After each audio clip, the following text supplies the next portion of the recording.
Bonsoir, Bonsoir. bonsoir, bienvenue, Bonsoir. bienvenue à tous sur la Une Télé et ce soir dans notre deuxième débat depuis le lancement de la chaîne.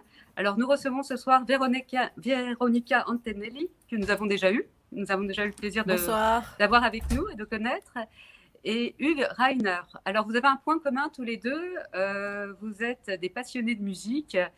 Véronica, vous êtes choriste et Hugues, vous êtes chef d'orchestre, mais aussi conférencier en entreprise. Alors ce soir, effectivement, vous avez ce lien de la musique entre vous, mais nous avons aussi ce lien qui est celui de la résistance que nous avons tous contre cette dictature en marche contre nous, contre ce pass sanitaire que l'on veut nous imposer. Et nous l'avons vu donc aujourd'hui à l'heure partout en France où des manifestations se sont dressées contre le pass sanitaire, qui est un véritable maintenant passe-droit, en fait passe-droit imposé par l'État pour continuer à vivre en société. Nous avons observé un petit peu partout, à Paris notamment, des cortèges, énormément de cortèges, énormément des millions, des milliers, peut-être pas encore des millions, mais des milliers, des centaines de milliers de personnes, et notamment un cortège de syndicats, de policiers, syndicat France Police, qui a manifesté en tête de cortège en scandant « policiers en colère ». Donc la police commence également à se réveiller. Nous l'avons vu aussi à Annecy. Alors si ce n'était pas la police, c'était un nombre grandissant de manifestants aujourd'hui. Des centaines de milliers de manifestants, mais tous rassemblés, ce qui fait quand même chaud au cœur. Il n'y avait pas de dispersion en fait entre les différents groupes, ce qui faisait vraiment une belle masse populaire, une très belle énergie, et c'est cette énergie dont nous avons spécialement besoin en ce moment. Alors je pense que voilà, nous allons voir quelques petites vidéos rapides d'aujourd'hui. Donc à Annecy, nous étions avec l'équipe de la Une, où nous avons participé donc à ce cortège de manifestations. 5000 personnes, 5 à 6 000 personnes d'après les dernières sources. Et quelques images aussi de Paris avec quand même tout ce cortège du syndicat de police, de France Police. La police est en colère et tient à le dire. Donc je pense qu'il est quand même important de le souligner parce que les barrières nous tombent dessus, nous coupent de plus en plus les uns des autres. Il faut vraiment que nous soyons tous réunis, tous ensemble, afin de pouvoir faire cohésion face à ce mur, à cette bête qui est en face de nous. Alors, je ne sais pas si Renaud nous lance les petites vidéos.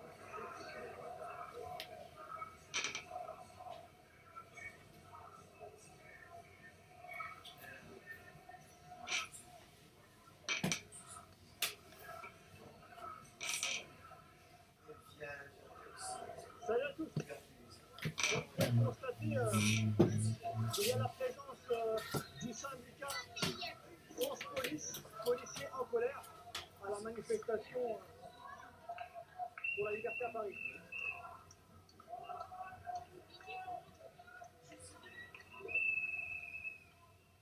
Vous voyez ?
vous avez vu Paris, Paris avec les policiers en colère.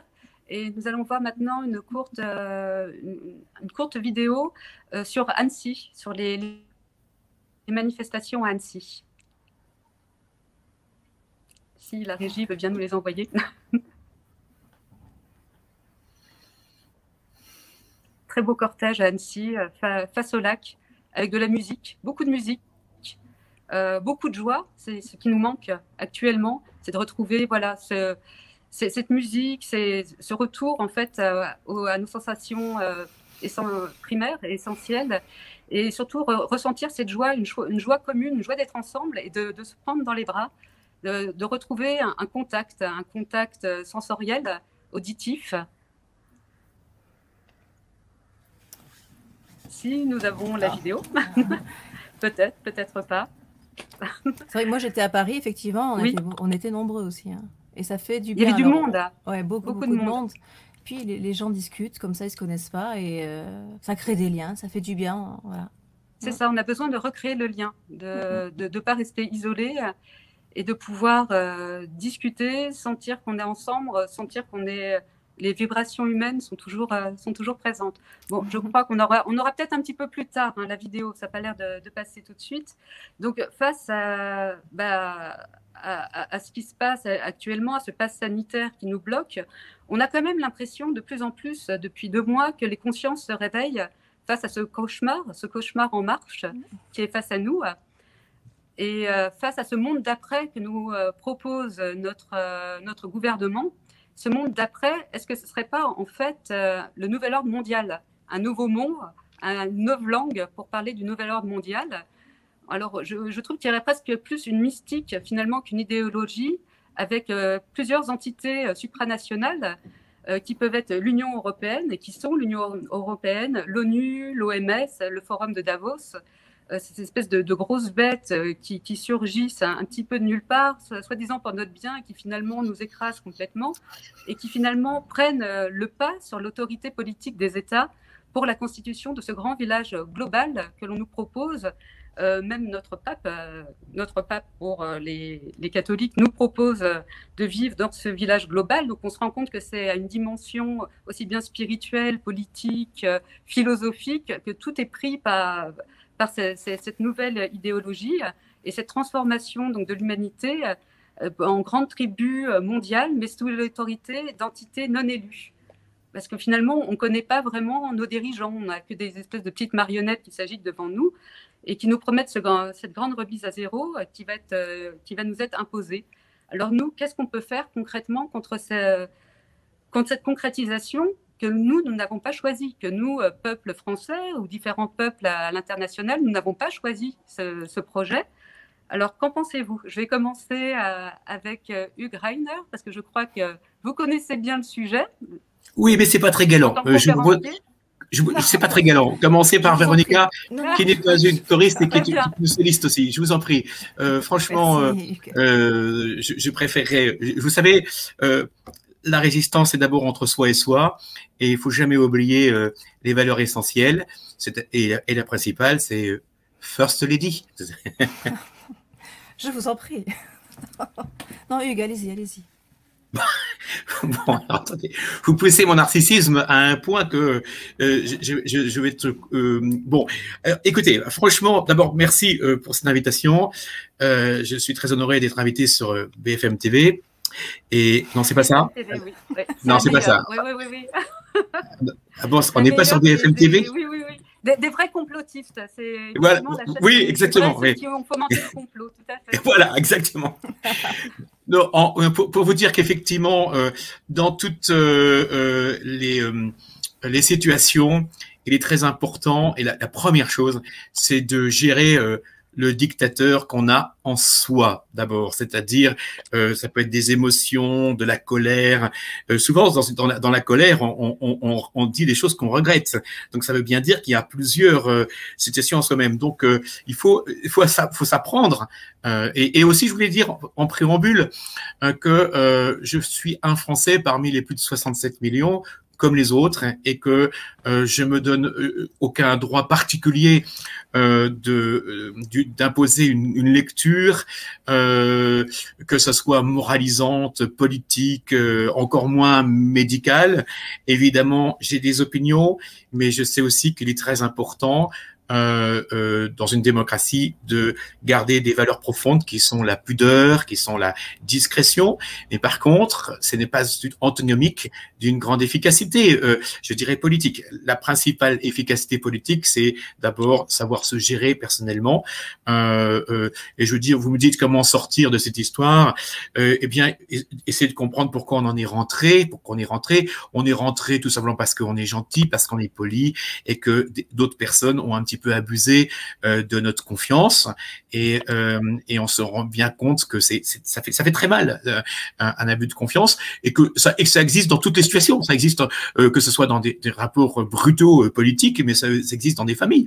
On se fâche en famille, les frères ennemis, ça existe, etc. Donc il faut, à mon avis, ne pas édulcorer le sujet, mais ne pas le dramatiser à outrance. Vous connaissez cette phrase magnifique d'Albert Camus, mais il en a écrit des centaines de milliers. Mal nommer les choses, c'est ajouter au malheur du monde. Il faut qu'on s'en transforme tous en écrivains conscientisés. C'était au fond le rêve des résistants qui ont sacrifié leur vie, leur santé, leur avenir pour fonder ce fameux Conseil national de la résistance. Il était stipulé à cette époque que il fallait une éducation populaire, chose qui n'a jamais fonctionné. On l'a transformé par un ministère de la culture, mais vous savez, bien que je sois chef d'orchestre, je considère que on est à côté de la plaque. Il faut au fond d'abord, il ne faut pas un ministère, il faut simplement une grande motivation nationale pour l'éducation populaire. Et vous faites partie, Natacha, de ces personnes qui, courageusement, il faut le dire, participent de cette éducation populaire, c'est-à-dire avec de l'âme, avec de la bienveillance, avec de la pédagogie, j'allais dire avec de la séduction dans le beau sens du terme. Il n'y a pas de mauvais sens, mais dans le beau sens, c'est-à-dire que vous aimez présenter les choses avec une esthétique qui n'est pas du cosmétique. Et c'est très important, puisque vous avez invité deux artistes, et je vous en remercie profondément parce que c'est très touchant. On a souvent une parole qui est caricaturée, comme quoi on s'y connaît pas, on se mêle de ce qui ne regarde pas. Je pense que c'est très important que tout le monde d'abord doit se mêler de ce qui ne nous regarde pas. Voilà, ça c'est le numéro 1. On doit être curieux de tout. C'est vraiment la chose principale. Tout questionner. Vous savez, ce fameux Aaron Swartz qui s'est suicidé à l'âge de 26 ans, américain, eh bien, c'était un amour d'être humain. Et donc, quand on dit c'est les meilleurs qui partent, eh bien, c'est vraiment vrai. Il voulait mettre la connaissance, toute la connaissance universelle, scientifique, gratuite, et il a commencé ça, puis ça s'est terminé en catastrophe. Mais il disait sa phrase fondamentale, tout questionner. C'est-à-dire qu'on n'est pas contre les choses, on questionne les choses. Ça n'a rien à voir. Et quand on nous caricature, on cherche à comprendre. Oui, et quand on nous caricature souvent, quand je dis on caricature souvent quelqu'un quand il questionne, on lui dit mais mêle-toi de ce qui te regarde, mais ça me regarde. Voilà, bon, moi je suis un chef d'orchestre évidemment, mais j'ai dirigé 1500 concerts dans 40 pays, et ce qui m'intéressait moi, c'est de diriger dans le moment où justement, dans un contrat, on dit que le contrat est caduc parce qu'il y a guerre, épidémie, deuil national, etc. Ben, c'est là où il faut diriger, il faut faire de la musique. Oui. C'est pour ça qu'à Sarajevo, au cœur de la guerre, ben, j'ai fait des concerts. Qu'est-ce que voulez-vous? Mon plus grand choc et ma plus grande tristesse, ça a été d'être seul. Avec les centaines de milliers de chefs d'orchestre qu'on a sur la planète, que j'étais seul, et je me considère pas comme un chef d'orchestre de première zone. Soyons très tranquilles, je suis en 4e division. Bon, j'ai dirigé Menuhin m'a félicité, etc., etc. J'ai dirigé tous les plus grands répertoires qui existent, mais l'important, c'est que j'ai un frère en situation de handicap qui est lui. Comment en sortir? Je pense les bons médias, les médias, hein, et puis tous les médias, puis faire son choix, retrouver le calme, c'est indispensable parce que la colère, c'est très mauvais pour la santé et pour aussi l'immunité. C'est très mauvais, oui. Il faut être apaisé, retrouver la paix en soi.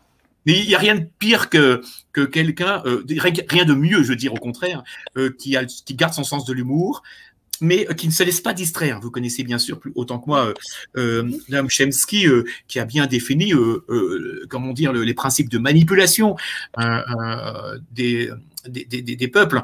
Bon, moi je dirais une chose, si on en est là, c'est tout simplement, nous avons jusqu'à présent complètement par naïveté sans doute, par négligence, par distraction, on a laissé le terrain. Ça a commencé dès 1945. On aurait dû commencer au fond, la guerre commençait en 1945. C'est-à-dire parce que c'est à cause de la Société des Nations Unies qui son déficit structurel, son imposture, pour dire très honnêtement les choses, qu'il y a eu la Seconde Guerre mondiale. Donc on s'est jamais intéressé. Finalement, on a dit c'est l'armistice. On a fêté la victoire comme on fête aujourd'hui match de foot. Vous savez, c'est pas compliqué. La distraction, c'est du ta da da da ta. Et puis c'est du foot. J'ai rien contre les footeux, bien entendu. Mais je dis aux gens, aux footeux, faites attention parce que quand tu dis vous avez gagné, en fait vous avez rien gagné du tout. Vous avez utilisé votre cerveau, vous avez capté, vous l'avez fatigué pour quelque chose qui n'a aucune avancée sur le terrain, je dirais, social. Donc, il faut savoir sortir de ces passions de temps en temps pour revenir sur de la raison, c'est-à-dire un désir d'éducation personnelle. N'attendez pas des autres le fait de vous éduquer, parce que les gens. Est-ce que vous pensez que le peuple attend trop finalement du gouvernement? Et pense que le gouvernement est paternaliste finalement et que le gouvernement va faire au mieux pour lui sans avoir un esprit critique par rapport à ce qui lui est donné? Oui, je trouve que la posture d'être systématiquement anti-gouvernementale, à la fin, ça devient facile. Vous savez, je veux dire, le vote, ça existe. Convaincre des amis autour de vous de voter pour telle ou telle personne, créer des discussions, je dirais, conscientisées, ça se fait déjà pas mal, mais ça n'a pas été suffisant jusqu'à présent. Donc, il faut se politiser dans le plus beau sens du terme. Et il faut faire attention à ce qu'on appelle, vous connaissez la théorie du putois, c'est-à-dire que finalement les hommes politiques s'arrangent pour être infréquentables de manière à que quand il reste, on dise « Oh, ils sont tous pourris, toi tu t'intéresses à la politique, mais t'es dingue ». Non, la politique c'est un art de grande noblesse et que tout le monde, personne n'est illégitime pour s'intéresser à tous les sujets, tous les sujets universels. Maintenant, il faut avoir une certaine sagesse, certaine humilité pour savoir qu'il ne faut pas tout d'un coup s'engueuler avec tout le monde sur tous les sujets parce que les sujets sont très très très complexes. On le sait très bien. Il faut prendre le temps. Et par contre, le plus important, le sujet des sujets, c'est, vous l'avez dit un petit peu en filigrane tout à l'heure, c'est maintenir le lien avec tout le monde. J'adore ces images où des personnes dans les manifestations ont des roses, les donnent au CRS. C'est un bon début, c'est ça, mais il faut balancer des roses. Alors si on balance des gaz lacrymaux, on traite pas les CRS de nazis. On dit la semaine prochaine je viendrai avec des fleurs. Le dictateur, il est toujours en nous. Il faut se gérer profondément. Vous savez, c'est comme si on vivait avec un narcissique pervers, mais qu'on aime. On est coincé par l'amour et c'est magnifique. Imaginez que notre président soit un grand malade. On n'a pas envie de le flinguer. Je veux dire, c'est possible, hein, mais il faut comprendre. Il faut analyser psychologiquement les situations, pas édulcorer le sujet et rester combatif à 100%. Moi, je suis un fils d'Auschwitz, un petit-fils d'Auschwitz. Ma tante, à l'âge de 15 ans, a été, on va dire, crucifiée de manière barbare, un assassinat qu'on ne peut même pas imaginer dans des souffrances les plus incroyables. Bon, j'ai sa photo sur mon bureau et quand je compose, parce que je suis également compositeur, je compose un requiem, j'ai sa photo et j'essaie de vivre avec elle encore et de faire en sorte de tenir une promesse. C'est celle un jour de créer. Je l'ai commencé à le faire, mais grâce à vous, on en reparlera sans doute sur une prochaine émission. Terre des citoyens, c'est-à-dire une ONU qui n'est pas l'organisation des Nations Unies, mais une organisation des citoyens unis. Donc, pour être unis, il faut considérer que jusqu'à présent, l'ennemi, ben, on va essayer de le transformer. C'est un travail que finalement la direction d'orchestre, comme musicien, j'ai appris parce que j'ai l'humilité de savoir que je peux pas être bon dans tout, mais par contre je dirige. Mais donc il faut diriger avec l'humanité et de savoir aussi que tout Donc le vous monde. pensez que l'ennemi peut être sauvé, que l'ennemi on peut le sauver encore? Ben, attendez, alors attention parce que la question est très maligne parce qu'elle est binaire. Si je réponds oui, nanana, ou je réponds non, Oui. nanana. Alors je vais vous dire parce que je suis normand, peut-être ben que oui, peut-être ben que non. Non, c'est pas encore. Alors, cela dit, le sujet, il n'est pas là. Le sujet, c'est si on devait faire quelque chose en étant certain que ça marche, moi, je ne ferais pas grand-chose personnellement. Par exemple, je m'intéresse aux réformes de l'ONU, une opération, il n'y a pas plus utopique que cela dans la vie. Eh ben, je m'y intéresse. Si je devais être certain que des personnes, bah non, parce que vous savez, des grands autistes, hein, ça peut exister, et qui se mettent à parler. Vous savez quelqu'un qui est dans le coma depuis 20 ans, alors imaginons que des milliardaires sont dans le coma. En fait, ils sont Oui. un peu dans le coma. Eh ben, Oui. un jour, ça peut sortir du coma. Et quand ils sortent, j'aimerais bien leur dire, ah, tu sais, tu m'as fait peur, hein, avec ton oligarchie et ta brutalité. On a cru qu'on allait te perdre et que tu allais mourir dans cette violence égoïste à ce point-là. Alors, on sait très bien on sait tout ça. On sait, on va pas faire je veux dire, les porte-paroles des gens bien plus érudits que nous et que Véronica concernant, je dirais, la géopolitique. Il suffit de lire les bouquins patiemment. Alors, moi, j'ai cité Maurice Bertrand sur l'ONU. Vous avez les bouquins, vous avez plein de choses. Dans mon manifeste, j'ai fait une biographie aussi de pas mal de bouquins. Ce qu'il faut, c'est rester calme, ne pas avoir de haine. J'aimais beaucoup la personne victime, la copine était morte au Bataclan, qui disait « Vous n'aurez pas ma haine ». Il faut pas se faire avoir avec ça. Il faut pas se faire avoir. Bon, restons pacifistes. Oui. J'ai demandé à Véronica. Véronica, pour vous, comment en sommes-nous arrivés là? Alors, bon, à cette situation qu'on n'aurait jamais pu concevoir il y a encore 5 ou 10 ans, dans nos petites consciences à nous. Même il y a 2 ans. Oui. Même il y a 2 ans. Ouais. Mais souvent, je me pose cette question-là, et alors, je n'ai pas vraiment de réponse. Ce qui vient ensuite, c'est comment, parce que moi, j'ai attrapé le Covid au tout début, en fait, hein, et comment ça a été traité, et comment après, du coup, les réactions se sont enchaînées un peu dans une surenchère, finalement. Alors qu'au départ, quand on avait le Covid, on nous disait, eh bien, écoutez, prenez du Doliprane et restez chez vous. Voilà. Et donc, on faisait avec notre propre immunité, finalement. Ça veut dire qu'on allait finalement chercher en soi la force, la vibration suffisante pour s'en sortir, voilà.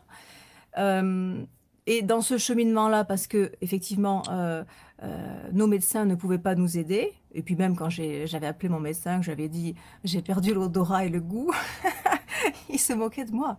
Il a beaucoup d'humour, hein. Voilà. Oui. Il dit non, c'est peut-être voilà.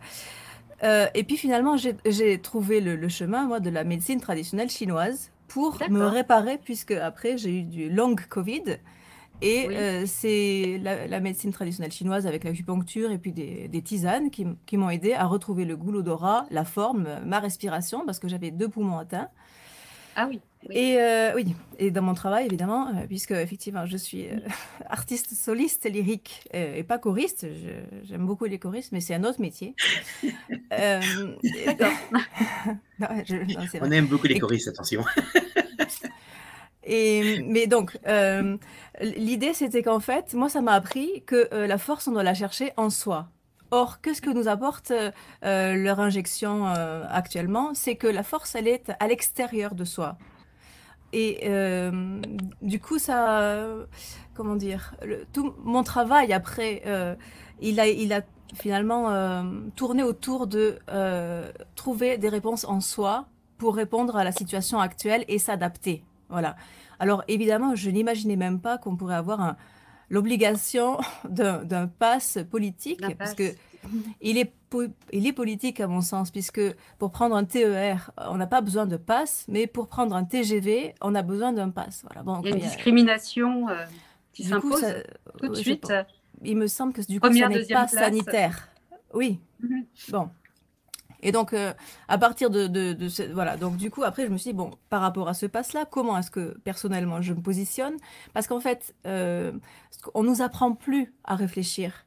Or, on est là, nous, en tant qu'artistes, pour faire que les gens soient émerveillés et s'interrogent aussi. Voilà. Est-ce que c'est normal de demander un pass politique pour aller à un spectacle ou au cinéma? Bon. Alors qu'on peut prendre le métro qui est bondé sans souci. Bon, ça, tout ça... On a l'impression qu'il y a des citoyens de première zone et des citoyens de seconde zone. Ou alors, en tout cas, il y a peut-être une action politique qu'on n'imagine pas derrière tout ça. Peut-être. Je ne sais pas. Moi, je m'interroge. Pourquoi avoir frontalement voulu toucher finalement la culture, notamment puisque M. Macron a parlé le théâtre, les cinémas. Voilà. Mais même là, vis-à-vis du pass sanitaire, puisque vraiment pour moi, le pass ne passe pas, je fais l'impasse sur le pass, voilà, puisqu'il crée de plus en plus de discrimination entre les citoyens. Or, nos valeurs, c'est liberté, égalité, fraternité. Donc, là-dessus, ça doit quand même aussi nous interroger. Et donc, moi, modestement, dans mes spectacles, où je fais découvrir l'acoustique des lieux avec ma voix a cappella, je propose, du coup, davantage au public d'intervenir et d'interagir avec moi, et donc de chanter. Alors, pourquoi chanter? Parce que quand on chante, il se met en action des choses auxquelles on ne peut pas toucher quand on ne chante pas, en fait. Voilà.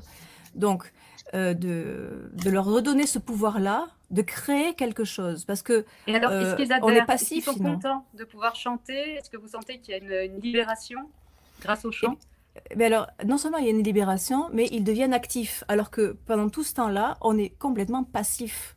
On nous apprend que voilà, il faut un masque. On nous apprend qu'il faut se vacciner. On nous apprend qu'il faut un pass. Et donc là, moi, je leur propose de redevenir actifs. Et alors, ce que j'ai pu constater dans mes spectacles, bon, d'abord, j'ai respecté la jauge, c'est-à-dire que il n'y a pas besoin de passe pour venir à mes spectacles. Voilà. Pour moi, ça c'est très important, c'est la base. Voilà. Puisque ça c'est pour les personnes vaccinées et pour les personnes non vaccinées. Je ne fais pas de discrimination et quand on me propose un pass, j'explique que je ne peux pas lire ce genre de choses, je ne suis pas habilitée à le faire. Très bien. Merci Véronica. En parlant de ce souffle de liberté, je crois qu'on va pouvoir voir enfin leur reportage à Annecy. Où les vaccinés viennent grossir les rangs des manifestants. Donc on voit ce partage, en fait, cette idée commune de vouloir passer outre ce pass sanitaire et se réunir ensemble. Donc le reportage d'Annecy.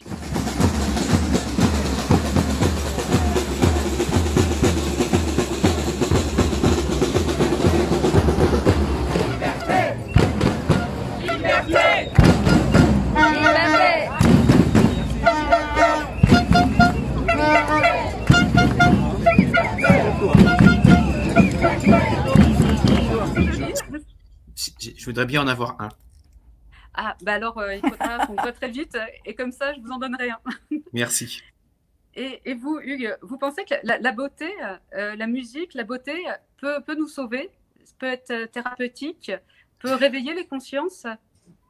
Alors là, si vous me donnez à peu près une centaine d'heures pour répondre, je pourrais me lancer.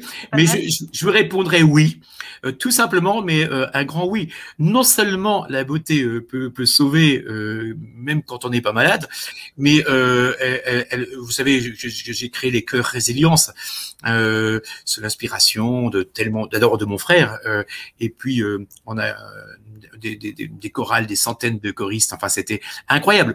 D'abord, la première personne que j'ai soignée, c'était moi-même, c'est-à-dire mon ego de chef d'orchestre, parce que bon, je dirigeais la salle Playel, au Théâtre des Champs-Élysées, dans le monde entier, les plus grandes symphonies, un public incroyable, les grandes émissions de télévision. Donc c'est la première fois que je viens sur la une, j'en suis ravi.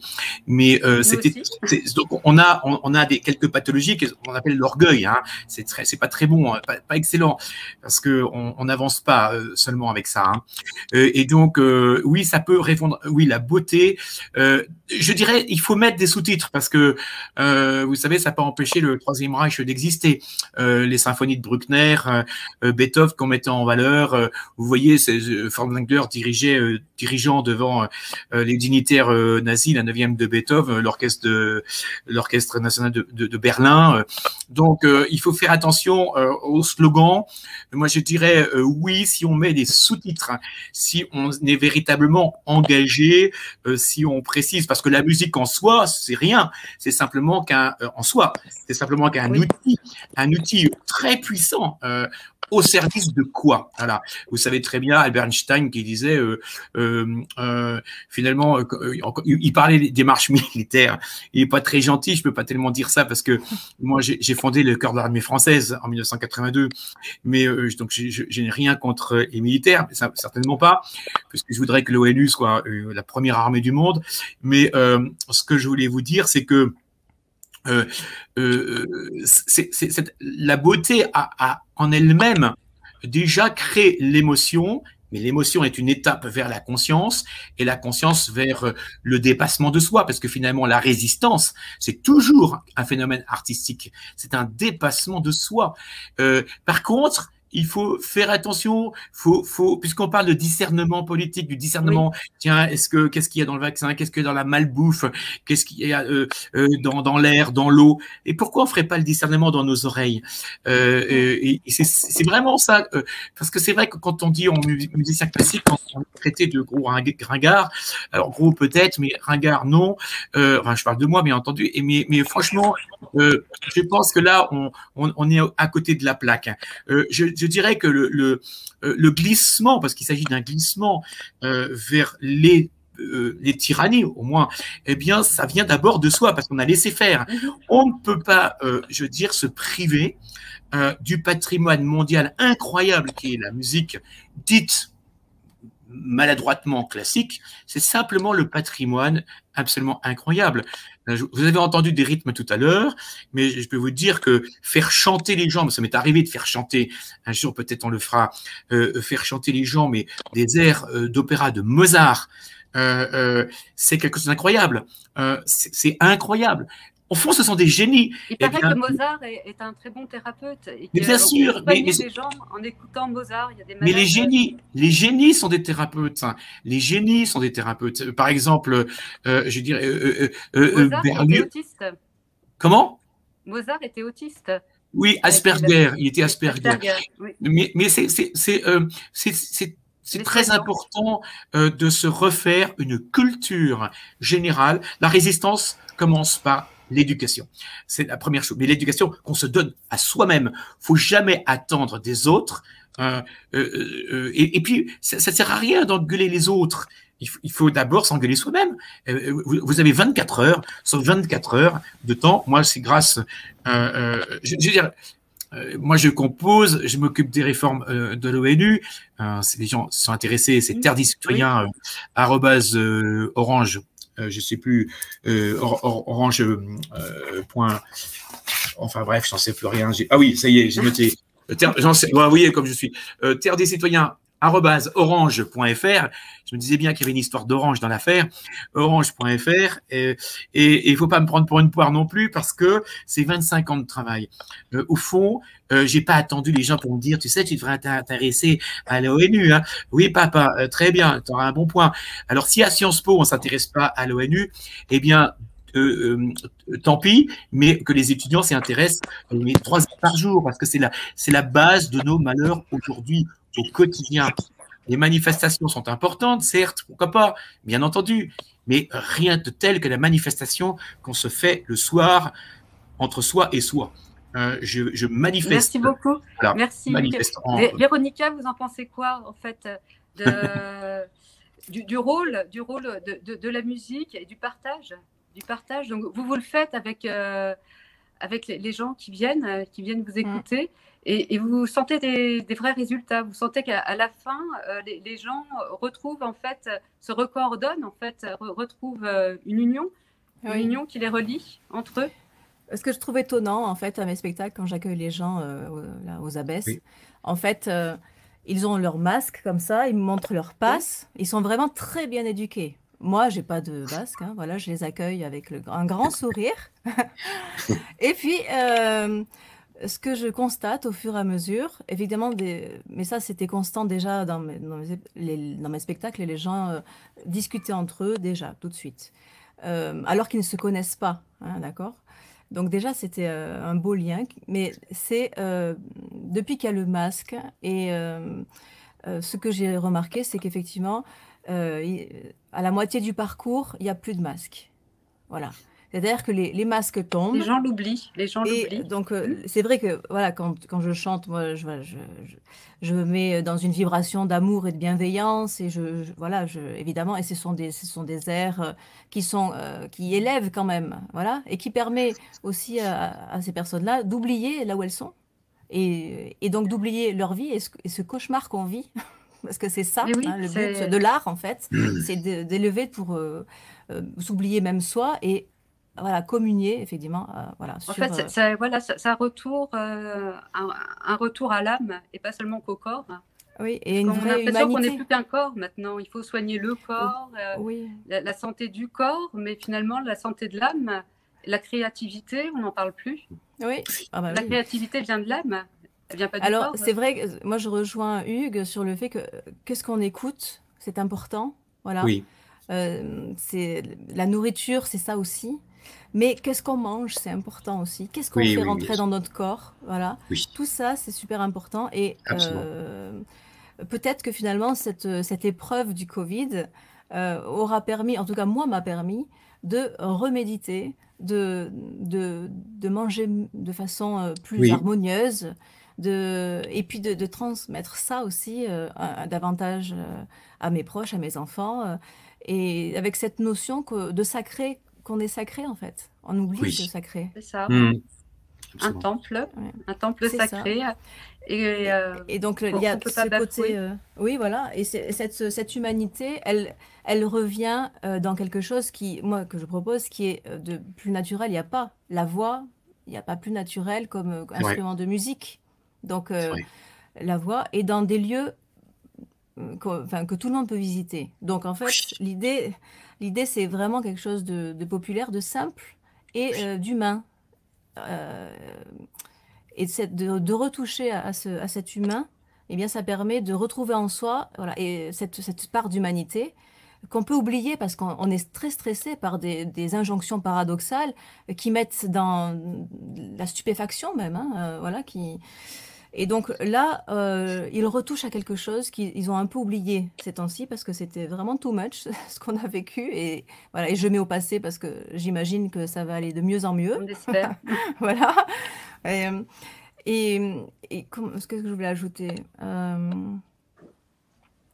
que j'essaye d'impulser, mais modestement, et je fais ce que je peux, hein, mais cette autonomie et de penser et voilà, on a une information, qu'est-ce qu'on en fait? Voilà, moi, qu'est-ce que j'en pense de ça en fait? Et pas l'extérieur qui vient me dicter ce que je dois penser, mais moi, voilà, j'ai ces informations-là, je les analyse et j'en fais quelque chose. Voilà, qu'est-ce que absolument. j'en fais?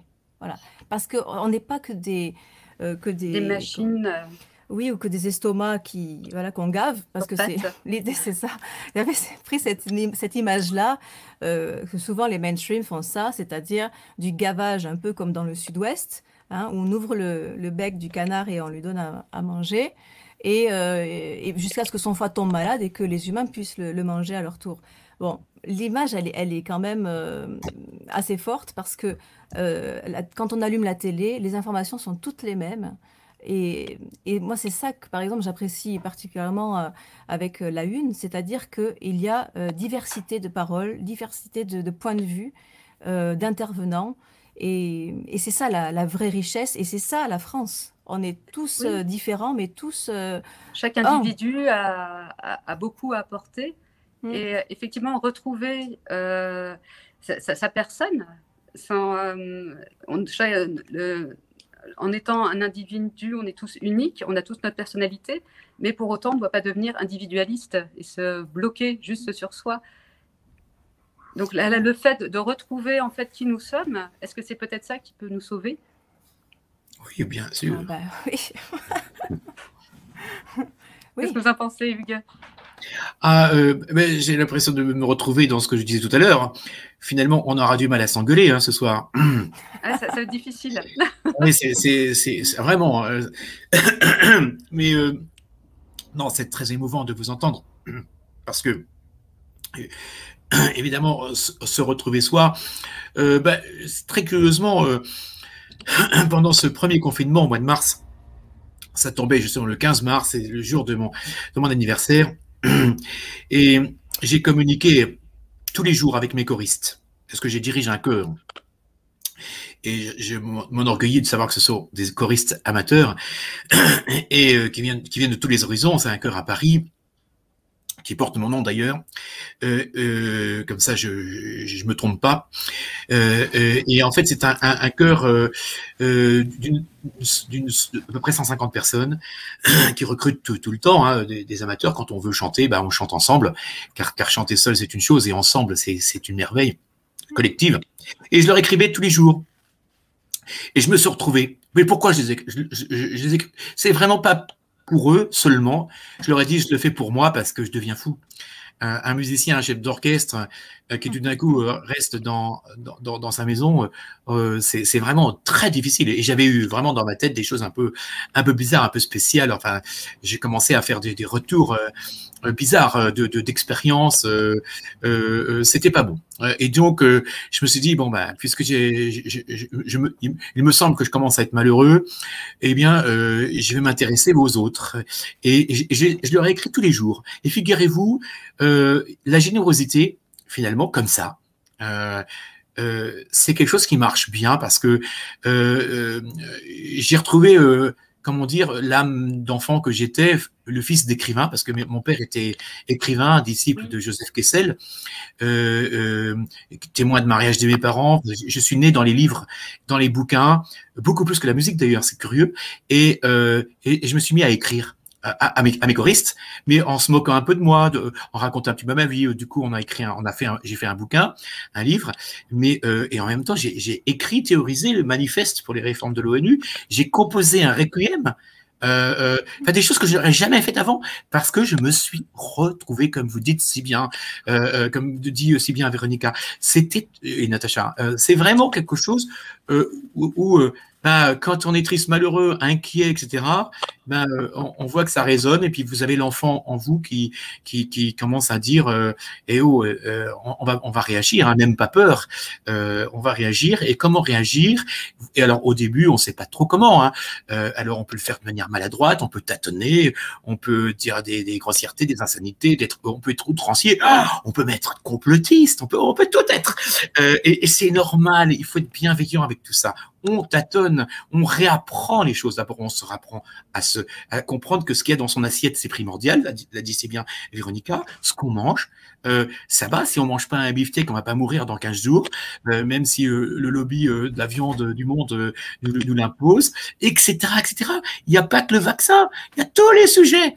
Tous les sujets. Alors c'est ça. Vous nous parliez effectivement de votre père qui était écrivain et dans tous les arts finalement les artistes c'est un don qu'ils ont reçu et ce don est gratuit et cette gratuité finalement ils la redonnent aux autres. Oui. Donc pour une fois on n'est plus dans quelque chose de mercantile. Mais non, mais vous connaissez la parabole des talents. Je veux dire, c'est pas à Richard Boutry que je vais raconter l'histoire parce que je sais qu'il a profondément de la foi comme moi. Mais c'est vrai que la parabole des talents est magnifique. Ce que vous avez, il faut le rendre miltuple. Oh, millions de tuples. Pour moi, c'est mon obsession. Et d'ailleurs, tout à l'heure, j'ai mon camarade qui est un ténor incroyable. Il va vous dire tout à l'heure simplement un petit mot. C'est un ténor incroyable, fantastique, un écrivain. Il tient, il me conseille. Et bien, pour vous dire que la résilience, c'est faire des petits miracles et ça lui fera plaisir de vous faire un petit coucou 10 minutes avant la fin. Hein. C'est un petit génie. Et Véronica, vous pensez aussi que ce don que vous avez reçu, ce don de la voix, soigne aussi les gens et se communique gratuitement et se répercute à une résonance. Alors, dites oui, dites oui. Effectivement, j'ai un don, mais il y a des années de travail. Non, parce que voilà, il faut quand même le préciser, sûr. Parce qu'après, sinon, les gens pensent que tout est facile, mais non, c'est trop facile. Ça travaille. Effectivement. Ouais. Mais effectivement, dans ce don-là, ma mission, c'est quand même de donner du réconfort, du bonheur, au moins quelques instants, et dans le moment présent, voilà, aux personnes qui viennent écouter. Voilà, ça, c'est effectivement. Après. Je pense que chacun a des talents aussi et que parfois on les connaît pas ou on s'autorise pas à les développer. Et donc c'est toujours, je renvoie toujours ça, même aux personnes qui viennent à mes spectacles. Voilà, moi j'ai ça, c'est mon talent. Comme avait dit un prêtre, son charisme à elle, c'est la voix, ok. Eh bien, chacun a un talent. Et donc, quel est le vôtre? Ça peut être la peinture, le dessin, parler d'art, voilà, ça peut être. Chacun a un talent, la cuisine, les gâteaux. En fait, c'est le connais-toi toi-même. Il faut apprendre à se connaître soi-même. Tout à fait, absolument, oui. Alors, c'est vrai qu'il y a aussi une autre technique qui permet aussi d'arriver à refaire cette connexion avec soi-même, c'est aussi les pensées positives. On a la méditation, tout ça, mais les pensées positives, moi, m'ont beaucoup aidé quand j'étais atteinte du Covid. Pour guérir, je m'imaginais, je me visualisais en une parfaite santé. Oui. Et ça aide aussi à guérir. C'est-à-dire que pourquoi vouloir toujours chercher le médicament hors de soi? Il est d'abord en soi. On nous dépossède de ce pouvoir-là, alors que finalement, la force, elle est en nous. Et puis, l'un n'empêche pas l'autre. L'un n'empêche pas l'autre. On va se confronter. On ne se confronte pas. Non, voilà. Mais par contre, c'est vrai que quand on vient chercher le bonheur par l'extérieur, alors que le bonheur est en soi, notre corps est capable de bonheur, notre pensée peut nous donner du bonheur, eh bien, ça nous dépossède et ça nous met dans une certaine forme de passivité qui est dommage parce que finalement, on a toute cette force en nous. Voilà. Alors, bien sûr... c'est un bon remède. Pardon, Véronica. Oui. C'est un bon remède. Et nous allons voir, nous avons un dernier reportage d'un père de famille dont le fils a été gravement malade suite du vaccin. Nous allons le regarder. D'accord. Bonjour. Je voulais en premier lieu vous remercier à tous, ceux qui ont pris des nouvelles de mon fils. Vous savez que depuis hier, on a deux urgences. Deux urgences de la clinique Saint-Georges. Ils l'ont détecté donc il y a 3 jours, il y a 4 nuits, il a fait un infarctus. Donc ça a été après, nous avons eu la chance, il a eu la chance que ça se passe bien après, mais inévitablement, on s'en est bien sûr préoccupé. Donc après tous les examens et tout, il apparaît que c'est une myocardite due à la vaccination. Et j'insiste bien sur ce point, due à la vaccination, c'est pas moi qui le prétends. Je vous montrerai la feuille dès que je la récupérerai pour vous prouver ce que je dis. C'est bien une myocardite due à la vaccination.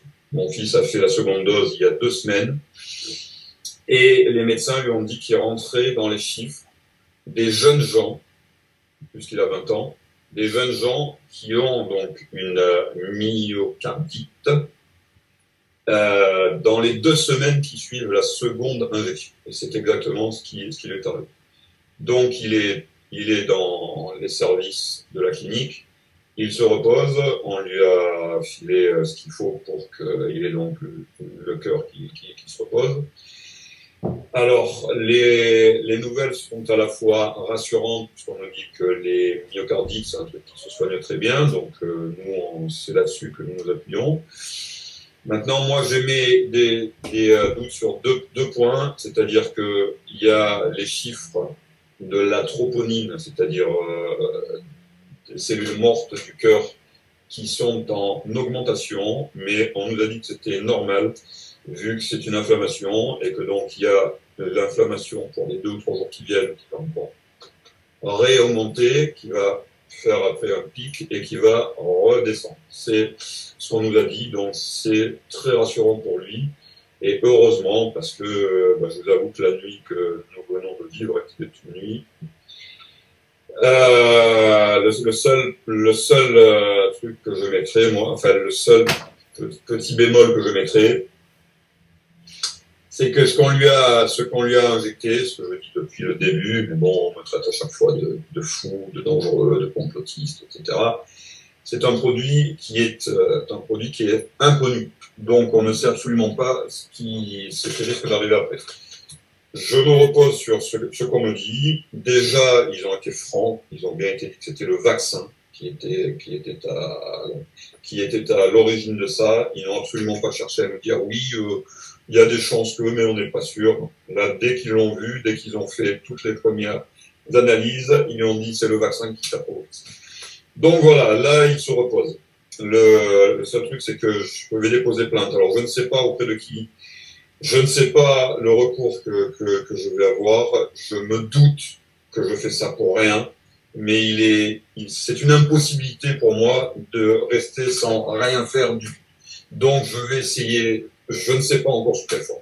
Je ne sais pas qui est-ce que je vais joindre. Je sais déjà que lorsqu'on l'a fait, cette putain de vaccination, je sais enfin, moi, c'est un truc que je n'ai pas fait moi-même, hein. Mais je sais déjà que quand on l'a fait, il faut que vous fassiez une croix dans ce qui dit que ce n'est pas eux qui sont responsables, c'est pas les labos, c'est pas le gouvernement, c'est pas celui qui vous pique, c'est vous-même qui êtes responsable. Donc, je me doute bien que ce que je vais essayer de faire, je le ferai pour rien. Mais ne serait-ce que pour que moi, je me dise que j'ai essayé de faire. Donc, si vous avez des voix, si vous avez des liens, si vous avez des gens que je peux joindre dans ce registre-là, vous n'hésitez pas, vous me le dites et je vais y aller à fond. Il n'y a aucune raison, en fait, que je les lâche. J'ai une haine que c'est même pas la peine, hein. Voilà. Donc, je vous remercie à tous pour vos marques de soutien, de sympathie. Je l'ai dit à mon fils, qui est très heureux aussi de voir qu'il y a des gens qui sont proches de nous. Bonjour, alors je suis ici à Annecy dans cette manifestation qui a du mal à prendre forme parce qu'on ne sait pas exactement où aller. Il y a une grosse manifestation sportive d'un côté, il y a 2-3 petites manifestations de l'autre. Mais là, je suis en compagnie d'un monsieur qui est très intéressant parce que vous venez à la manifestation et dites-nous pourquoi. Moi, je vais à la manifestation. D'abord, je suis vacciné, je ne suis pas anti-vaccin du tout. Je viens parce que mon instinct me dit qu'il faut quand même qu'on se batte pour éviter que peu à peu, on nous enferme dans des tas d'enclos. Je ne vais pas parler de dictature, je ne vais pas parler de privation de liberté, mais on est dans un monde où peu à peu, on perd la liberté de choix, de se vacciner, de faire vacciner nos enfants. Au départ, il y avait 5 vaccins, mais il y en a 11, il y en aura peut-être 13. Donc moi, je vais pour que les gens aient le droit de choisir et puis qu'on soit toujours vigilant. Quand j'étais jeune enseignant, j'avais rencontré un résistant des Glières qui m'avait dit « La liberté, il faut la défendre avant qu'elle soit perdue. Une fois qu'elle est perdue, c'est très difficile de la reconquérir. » Voilà, donc je me bats pour qu'on respecte la démocratie et qu'on n'aille pas plus loin dans ces privations de liberté. Et je répète, je suis vacciné et je ne suis pas anti-vaccin. Et vous me disiez qu'il y avait beaucoup de monde ici qui était vacciné comme vous dans ces manifs aujourd'hui, qui viennent gonfler les manifs. Oui, il y a pas mal de monde, oui, il y a beaucoup de familles. Et puis surtout, les gens maintenant se mobilisent aussi pour pas qu'on vaccine les enfants, les petits-enfants, parce que la tendance est de vacciner les ados, les plus jeunes. Et on n'a pas non plus beaucoup de recul par rapport à ces vaccins ARN. Moi, je suis vacciné avec Janssen, Johnson & Johnson. Mais par exemple, s'il faut faire un 3e rappel, je ne pourrais pas me vacciner avec le Johnson, qui est un vaccin plus traditionnel. Et beaucoup de jeunes me disent, moi je me serais bien vacciné avec le vaccin plus traditionnel, mais non, on est obligé de le faire avec les vaccins ARN. Et là, c'est une privation de liberté. Il y a tous les vaccins, il y a un vaccin cubain, il y a des vaccins russes qui sont reconnus par l'OMS et qui ne sont pas autorisés en France. Donc ça, c'est aussi pas normal. Voilà. En tout cas, merci infiniment pour votre reportage, pour votre témoignage en tous les cas. Merci à vous. Voilà, rapide petit reportage de ce qui s'est passé aujourd'hui.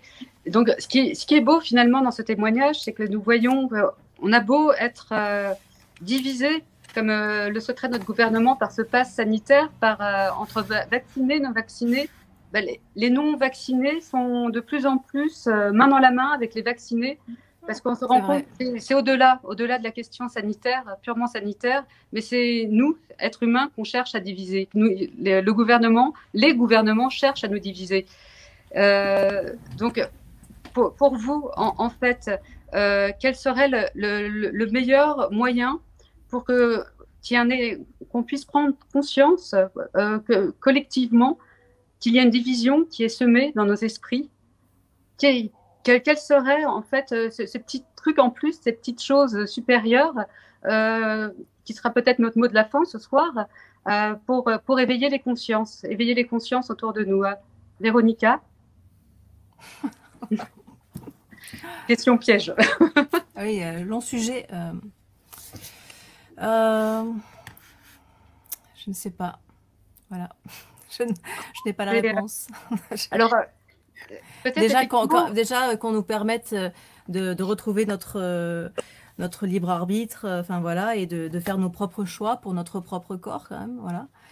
Et pas qu'on nous mette des choses, qu'on nous impose, voilà, une vaccination, alors que il n'est pas démontré que ce soit quand même super efficace, hein, voilà.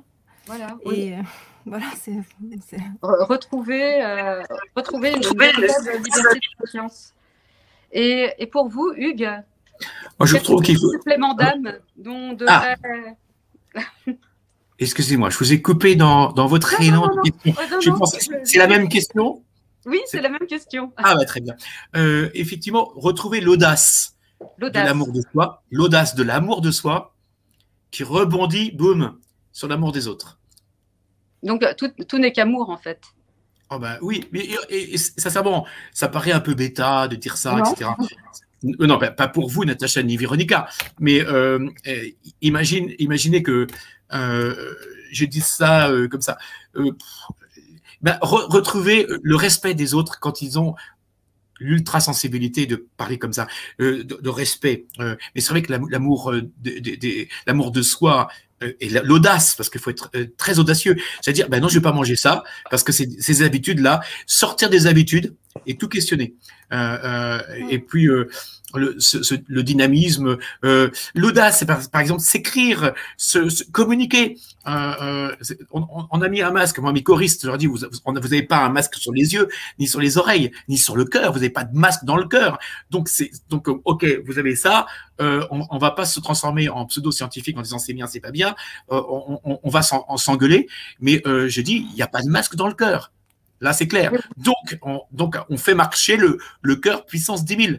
Et chaque mercredi soir, ben, on répète et je vois dans le regard de mes choristes la certitude que c'est l'amour des autres qui va tout faire, tout vaincre. La pratique du chant, évidemment, mais plein de choses. S'écrire, être audacieux, hein, l'amour audacieux de soi qui rebondit sur les autres. Merci beaucoup, Véronica, et merci beaucoup, Hugues, pour ces beaux témoignages. Effectivement, moi, je le pense, en tout cas, avec des gens comme vous, on pourrait sauver le monde. La beauté sauvera le monde, parce que la création, elle est éternelle, et l'âme, elle peut pas être contrôlée. Elle peut pas être contrôlée par une intelligence qui ne restera, elle, comme l'âme ou comme notre cœur, qu'artificielle. Donc, contre l'artifice, laissons vivre nos cœurs, laissons vivre l'amour, et vive la beauté. Je vous remercie. Et au travail. Et au travail, c'est du travail. Et au travail aussi, parce que ça ne vient pas comme ça. Hein. Exactement. Il faut travailler pour aussi. Bon, les amis, retenez quand même tierdescitoyens@orange.fr. Tout à fait. S'il vous plaît. Merci. Alors là, vous allez retrouver tout de suite après l'émission de Richard Bontry, Onde de choc, qui surfera toujours sur la vague de la création, avec un interview d'une très, très belle artiste peintre cette fois-ci. On va être plutôt dans le domaine du plastique, et qui nous racontera son long voyage à travers notre planète et sa rencontre avec l'humain. Voilà, donc vous allez retrouver tout de suite Onde de choc avec Richard Bontry, et nous vous donnons rendez-vous également demain à 21h pour notre soirée spéciale sur le bilan des manifestations partout en France. Je vous Bravo. remercie. Merci. Très bonne soirée. bravo. Merci à vous. Merci Véronica. Merci beaucoup, Natacha. Merci. Au Merci. revoir. Au revoir. Et merci à Richard.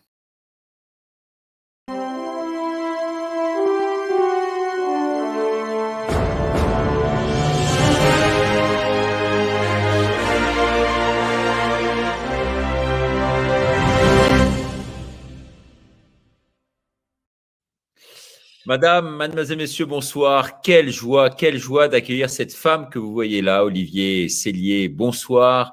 Vous êtes peintre, réalisatrice d'œuvres. Vous produisez ici, dans cet atelier que l'on voit et que l'on découvre derrière vous. Vous aurez tant de choses à nous dire pendant ces 3 quarts d'heure que nous allons passer ensemble. Vraiment, nous avons préparé cette émission tous les deux et j'avoue avoir été séduit, presque conquis par à la fois votre lucidité, par votre intelligence et par votre finesse d'esprit et je dirais cette sensibilité si féminine que vous avez par la perception qui est la vôtre de cette crise actuelle. Alors, on va commencer par votre parcours, Olivia, parce que c'est un parcours de fou. Vous avez vécu très longtemps en Afrique, dans une ferme. C'était en Tanzanie. Racontez-nous. Tout d'abord, bonsoir à tous. Merci beaucoup, Richard, et à toute son équipe de m'accueillir ce soir sur Ondes de Choc. Oui, en effet. Alors, mon parcours, en fait, a démarré à Paris. Je suis née à Paris, mais je dis toujours, et j'aime me le dire, parce que ça construit ma personnalité, c'est que j'ai grandi entre une bibliothèque et une forêt. Donc, ces 2 éléments, ces 2 univers m'ont beaucoup, beaucoup construit. Et puis, j'ai eu un rêve, parce que la nature m'a inspirée, la forêt m'a inspirée.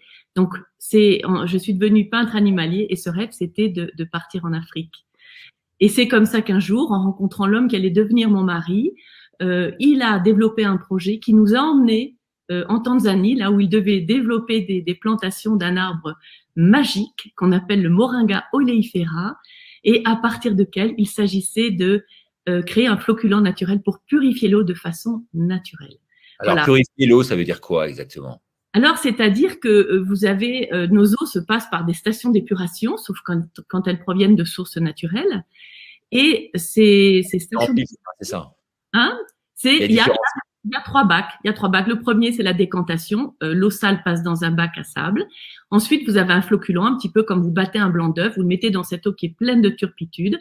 Et ce blanc d'œuf entraîne les turpitudes au fond. Et ensuite, cette eau claire, mais pas saine, passe dans un 3e bac où on met du chlore. C'est pour ça que quelquefois l'eau sent le chlore. Et donc l'intervention de ce floculant se passe au niveau du 2e bac et ce qui permet de supprimer soit le sulfate d'alumine qu'on utilise dans la majeure partie des cas, soit le sulfate de fer qui est actuellement utilisé, je crois, pour le bassin parisien. Voilà. Alors, il était prévu que vous repartiez. Alors, on va repartir en Afrique dans un instant, parce que ce qui intéresse aussi nos téléspectateurs, c'est de voir votre vie dans cette ferme en Tanzanie, une aventure absolument exceptionnelle que vous allez nous conter dans un instant. Mais pour poursuivre donc cette étude que vous avez menée sur place, vous avez ramené ce procédé ici effectivement en Europe, et comme par hasard, il a été barré. Oui, c'était un développement économique difficile, industriel difficile. Il y a à l'époque, je pense que c'était en 95. Je pense que c'était trop tôt. Les gens n'étaient pas prêts. Les lobbies du sulfate d'alumine sont très puissants. Et puis surtout les mentalités, c'est-à-dire changer un produit comme ça, c'est une prise de risque. Et puis la partie industrielle n'a pas suivi. Voilà. Donc, les lobbies très puissants. Et on retrouve ça aujourd'hui dans cette crise. C'est ce que vous dites. Oui. Bon, je pense qu'avec peut-être s'il y avait eu un autre lobby industriel puissant derrière, peut-être les choses auraient pu se faire parce que le temps leur est permis, le temps de changer les mentalités, de changer l'approche, voilà. Mais le temps, c'est de l'argent. Et souvent, c'est ça le problème. Alors, qu'est-ce que vous gardez, Olivier, en mémoire de ce séjour de plusieurs années en Afrique qui vous a tant plu, qui vous a tant séduit, qui vous a tant ému? Un peu à la Kessel, je dirais. Hein. On se souvient de ce livre mémorable qui a marqué notre enfance, Le Lion. Le Lion, absolument. Alors moi, j'avoue que c'est La ferme africaine de Karen Blixen qui m'a beaucoup inspirée. Et je dois le dire sans aucune gêne. Et Tarzan. Tarzan, moi j'ai adoré Tarzan. Cet univers, ces forêts. Mais là, on était plutôt avec Tarzan dans la forêt centrale, hein, la forêt, les forêts humides. Ouais. Alors, je dirais que cette expérience, moi j'y suis allée pour les animaux. parce que passion pour les animaux, peintre animalier. Et finalement, j'ai vécu ça aussi, bien entendu. Mais avant tout, c'est devenu une aventure humaine. La rencontre de ces gens, la confrontation de ma culture à la leur qui a mis en évidence ce que j'avais dans ma culture que je pensais normal. Et puis finalement, la normalité, c'est ce qu'on ne remet pas en question. Et on s'aperçoit que d'abord, dans cette normalité, il y a des choses qui méritent d'être révisées et d'autres qui méritent d'être conservées. Et cette confrontation à ce quotidien qui était difficile, tant pour ces gens-là que pour moi, m'a permis de faire le tri. Et en faisant le tri, on se réinvente et surtout on s'affirme et on apprend à savoir qui on est. On apprend aussi à savoir d'où on vient. Et ça permet également de mieux savoir où on veut aller, parce qu'on apprend également où on ne veut pas aller, qui on ne veut pas être. Alors cette expérience, humainement, ça a été très fort. En effet, quand on travaille, alors moi j'ai repris une ferme de caféiers qui était en ruine. C'était une espèce de fantasme comme ça, non pas que je voulais une plantation de caféiers, c'est que j'ai fantasmé, j'ai craqué sur cette maison. Cette maison, elle était en haut d'une colline, elle était noyée sous les bougainvilliers, elle était abandonnée depuis une quinzaine d'années et on chuchotait dans la région qu'un écrivain mystérieux venait écrire dans le repli de ce silence. Et puis on est arrivé, on avait beaucoup de mal déjà à accéder, il y avait des barrières, il y avait des gardiens, les gens ne parlaient pas l'anglais, et finalement on a réussi à accéder. J'ai réussi à acquérir une partie de cette maison puisque c'était en fait une compagnie, une plantation de caféiers, et je suis devenue directrice de cette plantation de caféiers. Voilà. Et j'ai pu cette maison. Ce qui est incroyable, c'est que vous êtes arrivé avec des schémas bien établis en tête. Hein, c'est ce que vous subodoriez il y a un instant. Et puis finalement, là-bas, c'est une remise en question totale, finalement. Absolument, absolument. Si vous voulez, on s'aperçoit que, et surtout en tant que Parisiens, c'est que nous vivons avec des codes de reconnaissance, des codes sociaux. Et vous le savez, Richard, vous qui êtes de là-bas, c'est que, par exemple, vous avez les gens du 16e qui parlent un petit peu comme ça. Et chaque quartier a ses signes de reconnaissance. Et quand on est vraiment ancré, quel que soit, les gens connaissent leur pays, connaissent leur territoire. Eh bien, et puis alors parfois vous vous contentez d'exister par rapport à ces codes. Il semble qu'ils suffisent. Quand vous arrivez dans un pays comme ça, ces codes ne signifient rien. Donc, les gens vous voient tel que vous êtes. Le masque tombe. Pas le masque que vous avez volontairement porté. Le masque qu'on vous a mis à la naissance, le masque de la naissance. La naissance, votre origine, votre milieu social. Ce masque tombe parce qu'il ne sert à rien. Il n'est pas décrypté, donc il ne sert à rien. Et à ce moment-là, vous êtes d'humain à humain. Et puis, on est dans une société d'urgence, on est dans une société de survie, clairement. Il n'y a pas de sécurité, il n'y a pas de garantie. Je dirais même qu'il n'y a pas de fiabilité dans les paroles, dans l'emploi, dans rien du tout. Et par conséquent, il y a la nécessité d'être pertinent, d'être perspicace. Alors, je peux vous dire qu'on vous déchiffre très, très vite. Et les premiers mois, mais je me suis pris des claques. Mais ça a été énorme. Mais j'ai failli partir. Je me dis, mais quelle horreur! Moi qui arrive avec tous ces dogmes, ces pensées, tout le monde il est beau, tout le monde il est gentil, tout le monde il est pareil. Mais tout le monde n'est pas pareil.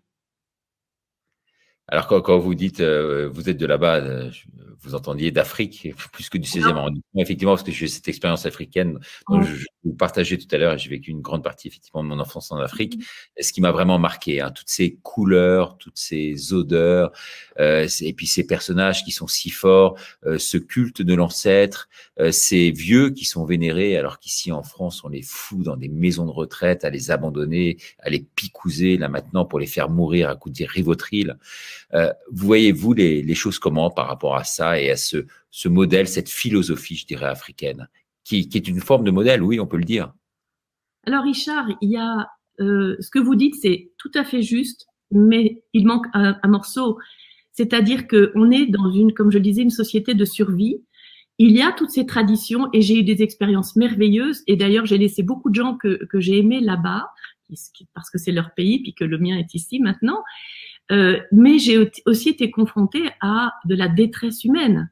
J'ai été confrontée à de l'abandon, à de la souffrance. Voilà, les deux choses existent. Mais comme chez nous, la seule chose, c'est que nous prétendons avoir une société qui prend soin. Mais ça n'est pas vrai. Ça n'est pas toujours vrai. Là-bas, ils ne prétendent pas. Ils font ce qu'ils peuvent. et parfois c'est cruel. Voilà, donc les vieux, oui, il y a un rapport à l'ancêtre qui est absolument formidable.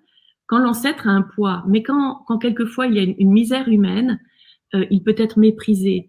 Vous êtes dans des sociétés, alors moi je me suis mariée dans un village Maasai avec mon mari breton, mais à la frontière du Kenya et de la Tanzanie, un petit village qui s'appelle Longido. Et là, on a eu affaire à des Maasai traditionnels qui parlent le Maasai, parce que la langue Maasai, c'est une langue particulière, c'est pas le Swahili, qui est la langue nationale en Tanzanie. Et ces gens respectent les traditions, et on a mangé le gâteau Maasai, qui est une chèvre, un chevreau grillé avec une touffe d'herbe dans la bouche. On a partagé comme ça ces morceaux de gras, enfin, c'était assez particulier. Voilà. Et là, on a eu affaire à cette rencontre avec la tradition. Quand vous êtes là, il y a des choses absolument magnifiques à vivre, mais d'un autre côté, j'ai aussi rencontré un Sud-Africain qui avait monté un camp sur West Kilimandjaro et dans lequel il recueillait 2 types d'orphelins. Il recueillait les bébés éléphants, les éléphantos dont la mère avait été victime de braconniers, et également des jeunes filles Maasai qui, après avoir été engrossées, je le dis vulgairement parce que souvent violées trop jeunes, ont eu des baisses de chute d'organes, stérilité. Ces jeunes filles qui ne peuvent plus être valorisées, qui n'apportent plus rien à la tribu, elles sont jetées en dehors du village et en général, elles périssent assez rapidement. Alors lui récupère ces jeunes filles, les fait opérer et ensuite il leur apprend le métier de l'hôtellerie. Voilà. Donc vous voyez, il y a des choses, mais pourquoi? Et il n'y a pas de jugement à avoir. Ces gens sont dans des traditions de survie, c'est des nomades. Tout le monde doit participer à l'effort collectif, doit participer à l'abondance collective. Et une personne ne peut pas mettre en péril le groupe. Ça n'est pas possible. Alors justement, dans cette situation qui est la nôtre aujourd'hui, sans en être arrivé là encore pour l'instant, bien entendu, hein, il faut tout relativiser, bien entendu. Et cette question de survie se pose, cette question de résistance aussi à travers cette unité, cette unicité, si vous voulez, qui prend forme aujourd'hui. Est-ce que vous pensez qu'il doit y avoir un esprit et une âme en commun dont on peut s'inspirer justement de ce modèle africain? Alors, oui, moi j'ai découvert quelque chose, c'est le lien de la communauté, la force de la communauté. Et les gens s'en sortent parce qu'ils sont en communauté. Et ils peuvent être pauvres, c'est-à-dire pauvres, mais pas dans la misère humaine, hein, pauvres dans le sens démunis financièrement, avec des maisons très simples, c'est des cases. Mais alors, déjà, il y a une dignité qui est absolument phénoménale. Et moi, je me souviens de ces femmes que je voyais passer sur la route le vendredi pour aller au temple, avec des vêtements impeccablement repassés, alors qu'elles n'ont pas l'électricité, qu'elles n'ont pas de fer, mais qu'elles ont plié ce vêtement du vendredi, comme nous on dirait le vêtement du dimanche, qu'elles ont plié sous leur matelas, alors que le reste de la semaine, elles sont en vêtements très pauvres, en tongs, dans les champs, à faire les travaux les plus pénibles. Et puis cette dignité, elle est absolument formidable. Et un jour, donc, nous avons une Tanzanienne qui nous a accompagnés à Paris. Voilà, ça a été 4 années où on a partagé énormément de choses. Et je voyais sa tenue dans le bus à Paris. Et je voyais la tenue des jeunes, totalement avachis, mal habillés. Puis j'ai eu honte pour nos petits Français. Alors, ce qui est très intéressant dans ce que vous dites, c'est que là-bas, il y a quand même, on le sent en Afrique peut-être plus qu'ailleurs, cette force, ce poids, mais qui en est devenu une force de la tradition. Ouais. Or, aujourd'hui, on a l'impression d'être, selon vos propres termes, hors sol. C'est-à-dire qu'on est coupé de nos racines. Oui. Là-bas, ils sont ancrés. Oui. Ah oui, là, il y a un rapport au sol qui est magnifique chez eux. Et d'ailleurs, ils donnent encore des noms de divinités aux pierres, hein, ce sont des animistes. Même s'ils ont pu adopter des religions occidentales, ce sont des animistes avant tout, dont l'âme. Et ce rapport-là est absolument magnifique. Et ça leur donne, et moi, je dirais que ça leur donne du bon sens. Voilà. Et c'est vrai que nous, quand on y pense, alors par comparaison, vous avez Pierre Rabhi qui parle de la boîte. On est dans une boîte et puis on va traîner dans une boîte et puis on se déplace en caisse et puis on finit dans une boîte et puis on va danser en boîte, etc., etc. Puis moi, je dirais qu'on est hors sol. Alors on est élevé en étage dans des immeubles. On a des tomates qui sont cultivées hors sol.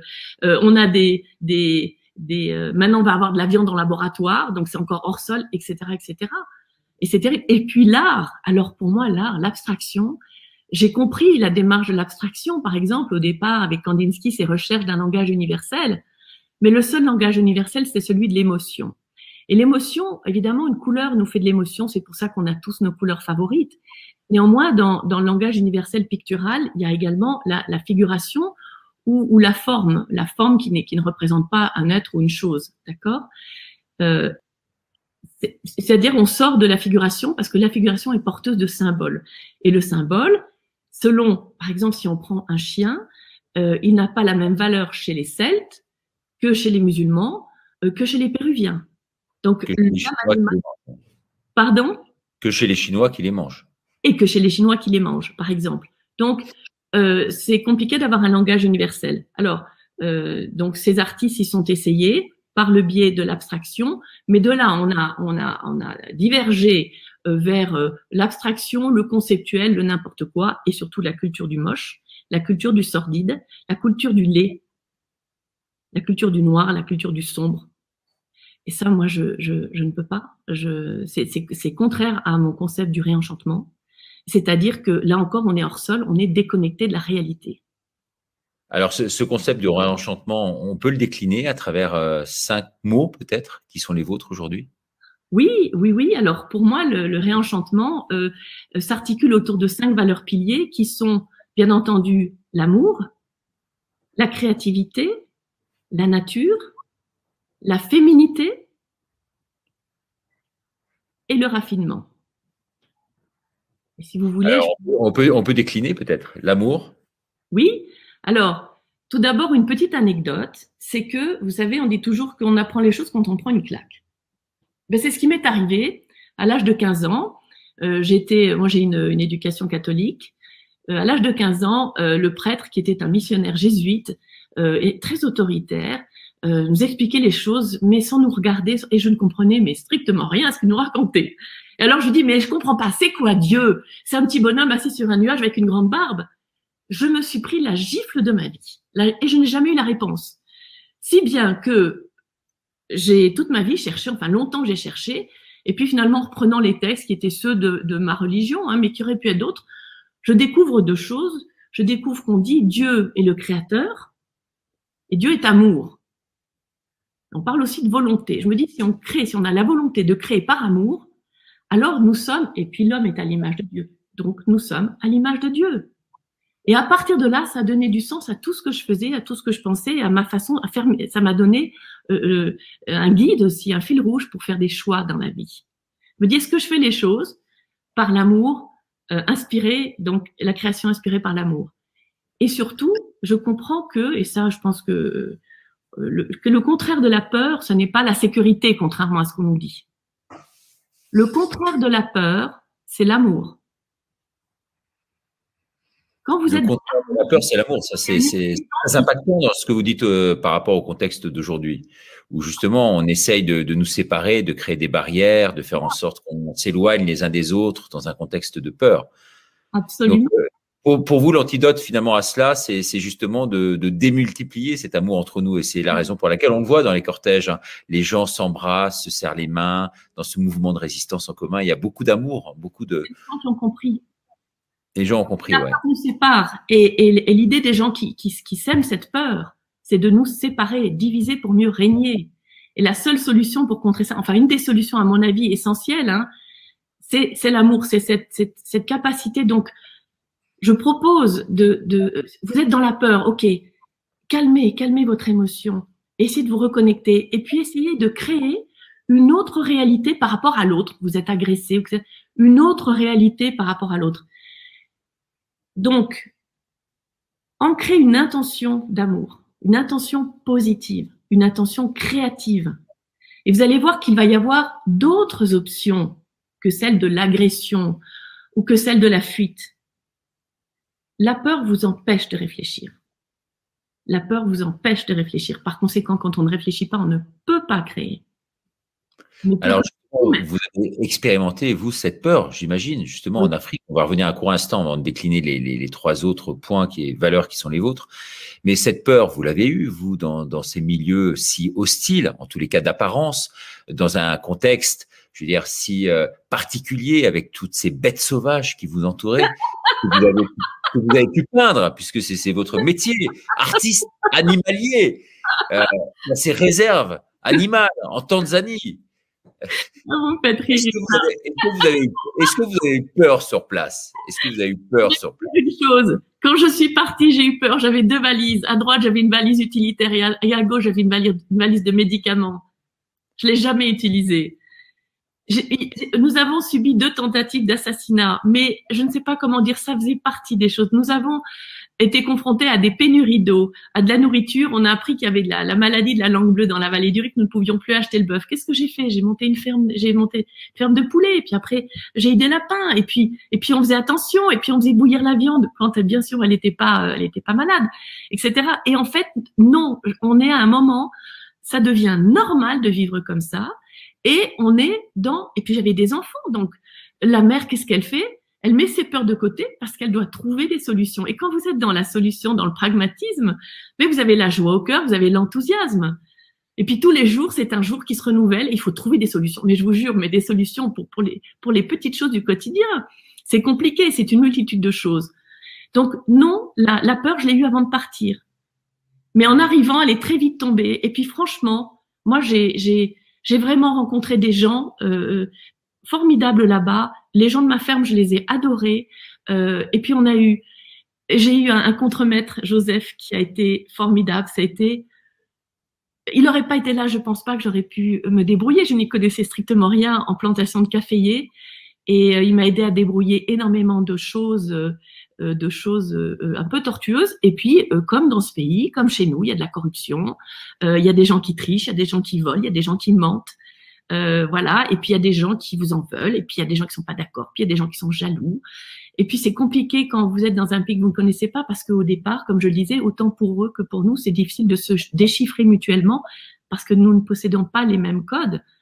Et voilà. Et puis comprendre tous les liens que finalement ces gens employaient dans cette ferme, c'était finalement un village. Dans ce village, il y avait des liens, ils étaient mariés, c'était les cousins, c'était les frères, donc ils étaient une force, ils étaient une communauté. Puis moi, j'étais quasiment seule, mon mari était très rarement là, mais moi, j'étais quasiment seule face à ces gens-là, et je ne comprenais rien à leur culture. Et puis après, on rentre dans cette réalité, on rentre par les confidences petit à petit, parce que la confiance s'instaure. Voilà. Puis il y a des choses que j'ai faites en m'inspirant de certains films, comme La couleur pourpre. Alors j'ai mis moi aussi ces post-it avec du français, de l'anglais et du swahili dans la cuisine pour qu'on puisse communiquer. Enfin, il y avait des tas de choses très folkloriques. J'emmenais les filles en ville dans un temps dîner, faire des courses, faire des choses, et on partageait. Puis il y avait ce rapport de femmes vraiment extraordinaire, vraiment. Et moi, j'étais quelqu'un de solitaire. Je vous dis, j'ai été élevée entre une bibliothèque et une forêt. Et soudain, je me suis retrouvée dans une communauté, et une communauté de femmes. Et vous savez quoi? Quand on est entre femmes, dans une communauté, alors les hommes, je pense que vous allez à la pêche silencieusement, vous ne parlez pas beaucoup. Alors nous, on papote beaucoup, c'est très joyeux. Eh bien, on est très heureuse. Et il paraît que dans les pays comme par exemple le Maghreb ou autre, ou l'Afrique, où il y a encore ces communes, ou l'Inde, où les femmes sont ensemble, il n'y a pas de dépressifs. Comme quoi, la vie en communauté, c'est effectivement le cœur des valeurs que vous défendez. Donc, par rapport à la peur, justement, vous dites, en gros, on n'a pas le temps d'avoir peur sur place. Parce que, ça sert à rien. Ça sert à rien. Ça sert à rien. Non, mais il y a autre chose qui se met en place. On est ancré sur l'essentiel, et on se sent extrêmement vivant. Extrêmement vivant. La peur est un fantasme. Ça ne veut pas dire que je la ressens pas. Mais moi, ici en Suisse, je la ressentis beaucoup plus pour plein d'autres raisons qui sont quasiment métaphoriques. Je veux dire, mais ça n'a rien de réel. C'est des peurs, et parce que, attention, c'est pas parce que j'ai vécu ça que j'ai tout résolu en moi. Mon chemin, il continue. Mais ça, je l'ai expérimenté. Ça m'a fait grandir. Et le rapport à l'argent, alors comment ça se passe un peu quand vous arrivez, vous, européenne, dans ces pays-là, avec les poches pleines, j'imagine, encore que je connais rien de votre vie matérielle et financière, mais j'imagine en tous les cas par rapport aux gens qui vivent sur place, c'est clair, vous aviez déjà plus de moyens. Donc comment vous pouviez intégrer cette notion d'argent en vivant comme ça en Afrique, au gré, je dirais, du vent et de ces aspirations qui étaient les vôtres? On a un rapport qui change complètement. Bon, moi, j'ai jamais été dans la finance ou ces choses-là. J'ai toujours été dans la passion. J'ai toujours fait des choix par passion.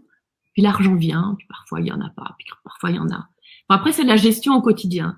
Donc là, en fait, le rapport à l'argent, oui, ils imaginent que nous avons de l'argent, puis que l'argent tombe du ciel, il coule des montagnes. Vous voyez, cette neige, c'est du lait, en fait, qui coule des montagnes, et puis que c'est facile pour nous.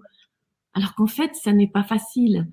Mais ça, ils le savent pas. Mais on est tellement plus gâtés qu'eux de ce point de vue-là, mais tellement. Évidemment, c'est facile. Et ils essaient de prendre ce qu'ils peuvent. C'est normal, enfin, je veux dire, c'est logique, on va dire, c'est pas normal, mais c'est logique. Il y a une logique par rapport à ça. Est-ce qu'il n'y a pas un système de troc également? Parce que là, on parle beaucoup justement de ces modèles alternatifs, du retour à la nature qui est du reste une de vos valeurs, hein, c'est la troisième, on peut en parler là maintenant. Mais par rapport à ce modèle alternatif, alors effectivement, on retrouve cet esprit de solidarité, on retrouve ces maisonnées dans lesquelles les gens pourraient vivre dans une forme d'écosystème, en autonomie presque totale, avec la permaculture par exemple, et toutes ces choses-là que vous connaissez bien également, puisque vous étudiez ça de près. Et donc, il y a, d'après vous, ces valeurs-là qui peuvent être transmissibles au monde de demain, le monde vers lequel on se dirige aujourd'hui? J'aurais du mal à répondre à cette question parce que, vous savez, transmettre ça, c'est d'abord, c'est des individus qui vont choisir de s'y adonner ou pas, ou alors on va les forcer. Et ensuite, il y a des moyens ou pas, il y a des moyens de transmettre. Il y a des associations magnifiques qui le font, qui ont compris que, si vous voulez, moi, je suis pas politicienne, je ne suis pas économiste, je ne suis pas financière. J'ai une petite expérience de quelqu'un qui a suivi son cœur, en grosso modo. Ce que j'ai constaté en Tanzanie, c'est que autrefois, ces peuples étaient nomades. Nous les avons sédentarisés. Moi, j'habitais près d'Arusha. Arusha, c'est le nom d'une tribu Maasai. Clairement, ce sont des Maasai qui se sont sédentarisés. Quand ces gens se sédentarisent, ils se sédentarisent avec les règles du colonialiste, qu'ils comprennent plus ou moins, qu'ils transmettent plus ou moins, qu'ils transforment plus ou moins. Mais de là, ils perdent aussi tout ce qu'ils avaient appris puisqu'ils ne sont plus nomades. Leur culture, c'était la culture du nomadisme. Donc vous voyez, alors après, on en fait des agriculteurs. Et puis après, on en fait des agriculteurs intensifs et on les met au champ. C'est encore autre chose. Qu'est-ce qu'il leur reste à eux? L'Afrique, elle doit se recoloniser elle-même. Elle doit retrouver ses racines, retrouver son sens. Mais il y a quelque chose de très fondamental par rapport à la terre. Ces gens mangent très simplement, quasiment tous les jours, à peu près la même chose, de l'ougali avec une sorte de mélange de tomates, un peu comme une ratatouille, des tomates, des oignons, des poivrons, etc. Et de temps en temps, et puis ils font griller du maïs long. Ça suffit. Je ne peux pas dire grand-chose de plus par rapport à ça. C'est complexe. L'économie, l'écologie et l'agriculture, ils sont aussi tellement sous influence, ils sont tellement manipulés aujourd'hui, ils sont tellement dépossédés de leur culture, de leur savoir, de leur pouvoir. Alors quand je vous écoute maintenant depuis une demi-heure et que vous nous offrez ce voyage absolument magnifique à travers le temps, à travers les pays, à travers ce magnifique continent, j'ai l'impression d'entendre Alexandre Poussin. Est-ce que vous connaissez Alexandre Poussin? Est-ce que vous avez lu ses livres? Oui. Un marqueur dans le siècle, un homme d'exception, oui. Un humaniste notoire qui raconte son périple finalement d'Afrique du Sud, quasiment jusqu'en Égypte, avec sa femme Sonia, à pied. Il a vécu de rien, il a tout délaissé, il était le plus heureux du monde. Pardon? À pied avec sa femme. Avec sa femme, Sonia. Et alors, ils arrivent exactement à mi-chemin, et mi-chemin, c'est Arusha, et c'est Clock Tower. C'est vraiment le centre, entre le Caire et le Cap, c'est Clock Tower, et c'est à Arusha en Tanzanie. Ah, incroyable, incroyable. Et j'ai dévoré ce livre et son livre. On est devenus très, très amis depuis.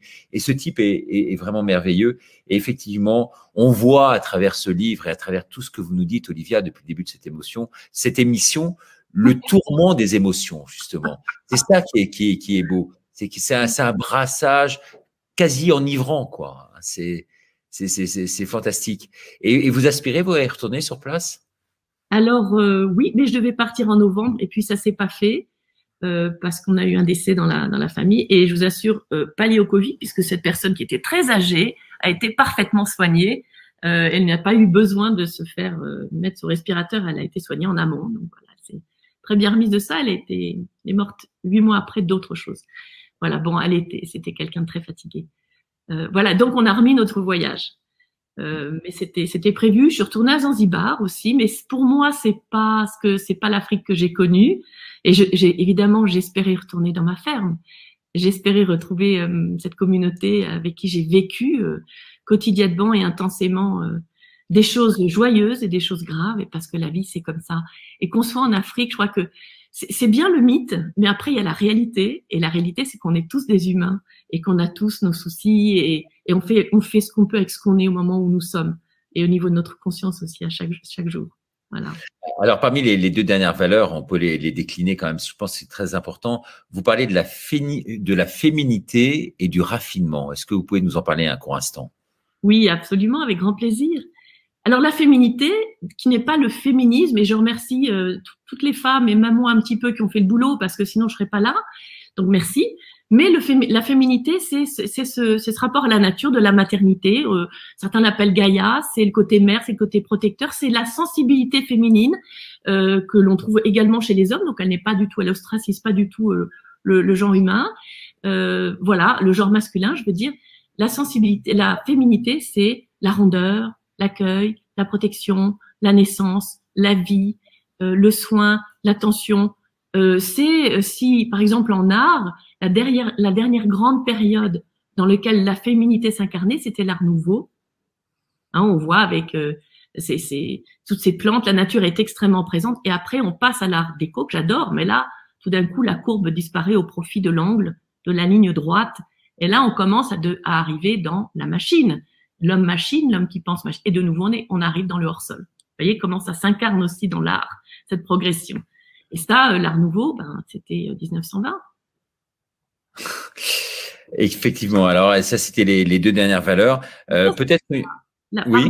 La féminité, je n'ai pas parlé du raffinement. Oui, le raffinement, mais le raffinement, finalement, c'est un condensé de toutes ces valeurs-là, non? J'imagine.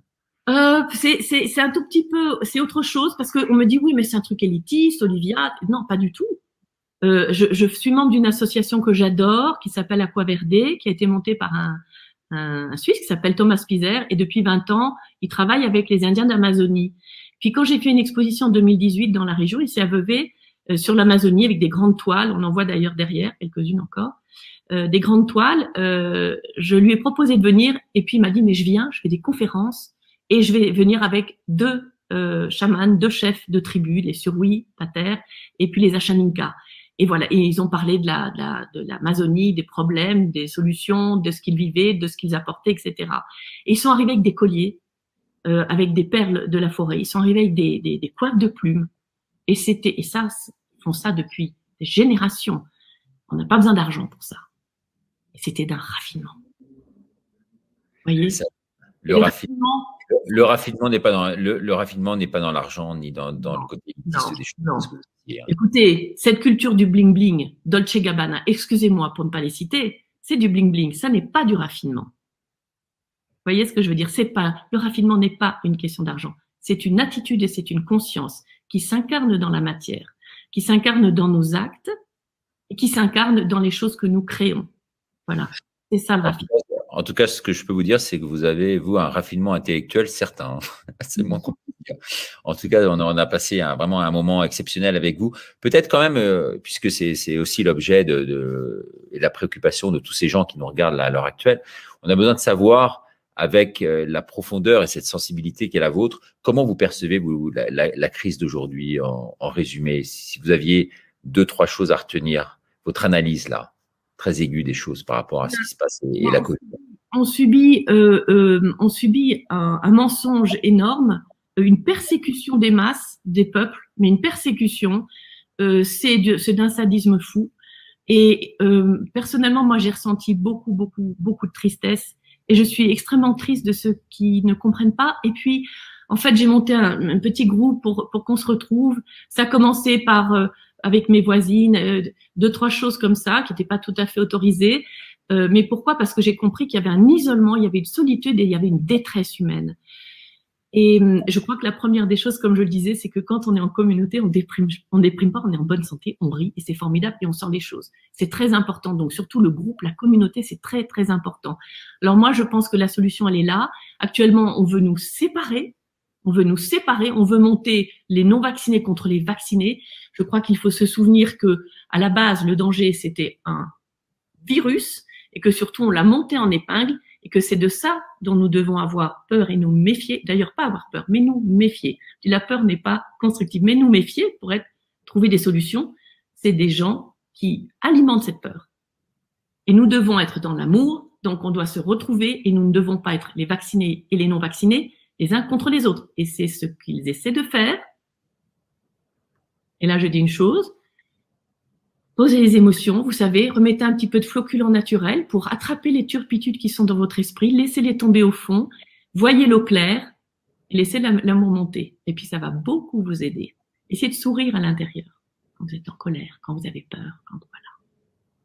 Ah ouais, c'est-à-dire vous terminez cette émission par par quoi vous avez commencé finalement à travers cette expérience de transparence de l'eau et de filtre, en tout cas de l'eau. Je tenais, dans le cadre de cette solidarité entre les gens, à signaler une très belle initiative et je pense que je vais interviewer la personne là très prochainement sur notre antenne de cette jeune femme qui est en Suisse également et qui a monté une association qui s'appelle Charlingles, qui permet justement la petite maison dans la prairie, hein, vous avez vu ça aussi. Alors c'est pas la ferme en Tanzanie, mais c'est la petite maison dans la prairie et qui permettait justement de cette association de fédérer tous les gens un peu autour d'eux grâce à des liens tissés. Et je trouve ça absolument formidable ce qu'elle fait. Et elle fait ça avec succès. Et elle filtre, elle aussi, des gens qui viennent tout en essayant de percevoir chez ces personnes-là un désintérêt total et puis cette force de la solidarité. Donc, il y a des entretiens qu'elle démultiplie. N'importe qui ne rentre pas, en fait, dans cette association. C'est ce que je voulais dire, voilà, plus simplement. Et donc, mais une fois qu'on y est, c'est absolument formidable. Il y a une solidarité qui s'instaure et qui va outrecarrer tout ce qu'on voit aujourd'hui et toutes ces difficultés inhérentes à cette crise du Covid. En tout cas, merci infiniment, hein, Olivia, d'être venue nous offrir ce 3/4 d'heure d'anthologie sur ce plateau. Onde de choc, on était vraiment ravis de vous avoir et je pense que on a posé une petite graine avec vous et on aura l'occasion de se revoir très bientôt. En tout cas, merci à vous et à très bientôt. Au revoir. Merci infiniment. On va demander aux spectateurs ce qu'ils ont pensé de cette émission parce qu'on aime bien avoir leur retour également. Et merci, à très bientôt. Au revoir à tous. Bye bye. Merci à tous. Au revoir.